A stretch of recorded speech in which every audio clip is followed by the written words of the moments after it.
Pria miskin yang menjadi sukses. Bab 119. Iya, Nyonya Belinda, kenapa barusan Anda tidak mengatakannya? Yanti juga berkata. Nyonya Belinda tersenyum pahit dan berkata, mengatakannya atau tidak, apa bedanya? Aku yakin dia hamil. Tapi dia mengatakan pada orang lain kalau itu adalah anaknya dengan seorang pria. Suamiku juga sengaja mencari seorang pria untuk berakting. Apa yang bisa dilakukan? Darlin melihat Nyonya Belinda yang melepaskan kacamata hitamnya. Kedua mata yang berlinang air mata pun terlihat. Betapa sakitnya hati wanita ini, dia pun sangat mengerti. Pria yang dia cintai demi melindungi wanita lain, sama sekali tidak peduli dengan hubungan mereka selama bertahun-tahun. Siapapun akan merasa sangat sakit hati. Dasar, menjijikkan sekali. Apa yang dia katakan mengenai perceraian? Yanti begitu marah. Bagaimana bisa ada pria yang begitu menjijikkan di dunia ini? Tidak ingin membagikan harta, sama sekali tidak ingin membiayai putrinya. Dia barusan berusia 5 tahun. Ini adalah hal yang paling membuatnya sakit hati. Walaupun tidak saling mencintai lagi, berpisah baik-baik saja. Dia pun begitu kejam, bahkan mengabaikan anaknya. Darlin yang mendengar ini begitu marah sampai gemetar. Tapi mereka hanyalah petugas pencatat. Tidak bisa melakukan apapun yang membantunya. Hanya bisa menenangkannya, menyuruhnya pulang dulu. Untuk perkembangannya masih perlu dibicarakan dengan pengacara, lalu menghubunginya. Nyonya Belinda mengucapkan terima kasih dan dengan bayangan yang sedih dia pergi. Setelah Yanti melihatnya pergi, dengan marah berkata, Darlin, terkadang menemui case yang begitu membuat orang marah. Kamu benar-benar sulit mengontrol diri untuk tidak marah. Siapa yang bertanggung jawab atas case Nyonya Belinda? Darlin dalam hati merasa tidak adil untuk Nyonya Belinda. Tapi mereka bisa melakukan apa lagi? Yanti dengan tidak berdaya berkata, awalnya case ini adalah tugas Edward. Sekarang mungkin akan jatuh di tangan Aurelia. Kenapa bisa diberikan pada Aurelia? Dengan sifat Aurelia yang pendendam, kalau dia terlalu peduli dengan masalah ini, Aurelia mungkin akan merusaknya. Awalnya dengan kemampuan Aurelia sebagai pengacara medali emas, case perceraian dia tidak perlu menerimanya. Tapi pengacara Yos sudah memerintah. Selain dia bersedia mengubah pemikiran dan memberikan case ini pada Edward.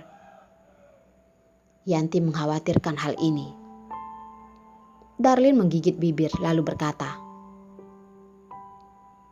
Yanti, kamu merasa dengan pengalamanmu berapa persen kemungkinan menang dalam case ini? Tidak sampai 40%. Kalau pria brengsek itu mengalah, paling banyak hanya akan membiayai anak itu. Mengenai semua pengorbanan Nyonya Belinda dan orang tuanya akan percuma saja. Yanti juga sangat ingin pria brengsek itu mendapatkan hukuman yang setimpal. Tapi dunia ini menjunjung tinggi aturan hukum dan bukti. Kalau tidak ada bukti, juga tidak bisa menaklukkan hakim dan orang-orang. Darlin pun terdiam. Dunia ini sangat kejam pada wanita. Darlin, kamu tidak perlu merasa bersalah. Bekerja di kantor pengacara, kedepannya kamu akan melihat banyak hal yang kejam. Yanti seperti orang yang sudah berpengalaman menenangkan Darlin dan menepuk bahunya. Aku mengerti. Tapi dalam hatinya tetap tidak bisa tenang. Apakah sebagai pengacara juga tidak bisa menghukum orang yang bersalah? Jadi apa itu keadilan? Aku pergi membereskan berkas dulu. Sampai ketemu nanti. Yanti tahu kalau Darlin memerlukan waktu untuk menerima ini. Membawa catatannya dan keluar dari ruang tamu. Darlin sangat ingin melakukan sesuatu untuk Nyonya Belinda. Tidak untuk hal lain, hanya demi mendapatkan sesuatu untuk seorang anak berusia 5 tahun. Adanya pemikiran ini, dia begitu tidak sabar ingin berbicara langsung dengan Yos. Tapi siang ini dia sama sekali tidak menemukan kesempatan.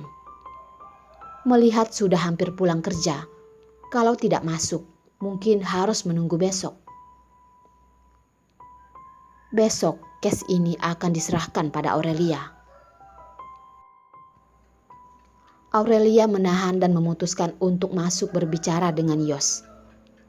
Belum sempat berdiri, sebuah bayangan sudah berjalan ke arahnya. Darlin, kamu benar-benar tidak tahu malu. Masih berani bekerja di kantor Yos. Menghadapi tatapan Jen, Darlin dengan tenang menjawab. Jen, aku memerlukan sebuah pekerjaan. Hanya itu saja. Jen dengan nada rendah dan mengerikan melototinya dan berkata, jangan panggil namaku. Kamu tidak pantas. Kalau kamu hanya memerlukan sebuah pekerjaan, kenapa kamu datang ke tempat Yos? Maaf Nona Jen, aku tidak bisa mengatakan alasannya padamu. Bagaimanapun mereka adalah teman. Dia merasa bersalah. Menghadapi Jen yang terus memaksanya, Darlin memutuskan untuk menahannya. Jen membungkukkan badan mendekati telinga Darlin. Dengan nada yang keji berkata, alasan apa? Bukankah karena kamu menginginkan barang yang bukan milikmu? Darlin, jangan kira aku akan memaafkanmu. Kita lihat saja nanti. Setelah dia yakin Darlin mendengar dengan jelas, wajahnya pun tersenyum, perlahan bangkit. Bayangannya perlahan menghilang di balik sebuah pintu ruangan yang besar dan tebal. Hati Darlin terasa kecewa. Sepertinya dia tidak ada kesempatan untuk mencari Yos lagi. Harry melihat Darlin yang melamun dan duduk di tempatnya. Tangannya juga memegang berkas. Dengan perhatian berkata,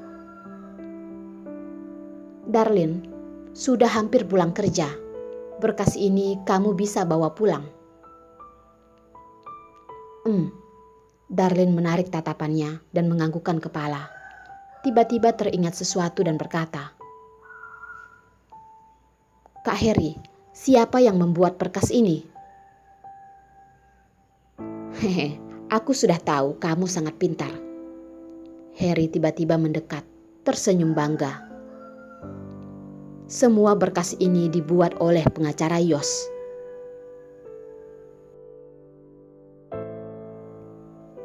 Kenapa dia menjadi petugas pencatat? Darlin sudah menebak adalah dia, tapi tidak percaya dengan posisinya sekarang. Dia masih bisa melakukan hal kecil seperti ini. Tentu saja tidak mungkin sekarang. Saat itu kantor pengacara baru berdiri. Karyawan tidak cukup. Juga tidak cukup terkenal. Uangnya juga tidak banyak. Dalam waktu yang lama, semua hal ini dilakukan sendiri oleh pengacara Yos.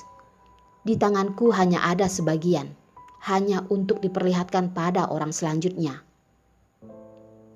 Harry sepertinya sedang memikirkan waktu yang sulit itu. Hati Darlin merasa sakit. Dia ingat betapa sulitnya saat Yos pertama kali memulai semuanya. Sering pergi pagi pulang malam, dan saat itu mereka masih belum tinggal di tempat yang begitu baik. Hanya tinggal di apartemen murah. Bahkan ruang buku juga tidak ada.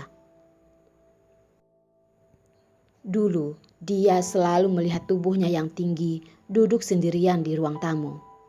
Dengan lampu yang terang terus menggambar bulat pada berkas. Dan karena khawatir pun diam-diam membantunya membereskan berkas. Melihat dia yang lelah dan memijat dahinya, Darlin selalu membuatkan secangkir kopi dan menghidangkan kehadapannya. Masa lalu masih teringat jelas. Saat mengingat hal itu, semuanya sudah berbeda. Darlene, pengacara Yos adalah orang yang hebat. Semua orang selalu dengan rela mengikutinya. Harry juga termasuk orang yang sudah lama di sini, melihat kantor ini dari awal hingga berjaya seperti ini. Darlene menganggukkan kepala. Kamu berusahalah, aku masih harus bekerja keras. Harry mengatakan masalahnya sendiri pun mulai sakit kepala. Langkah kakinya pun diangkat. Menundukkan kepala, menyadari bajunya ditarik oleh seseorang. Darlene, ada apa? Darlene dengan tatapan khawatir melihat Harry. Kak Harry, siang ini aku pergi mencatat sebuah case perceraian dengan Yanti. Di saat kita tidak memiliki bukti, apakah hukum akan memberikan keuntungan untuk korban?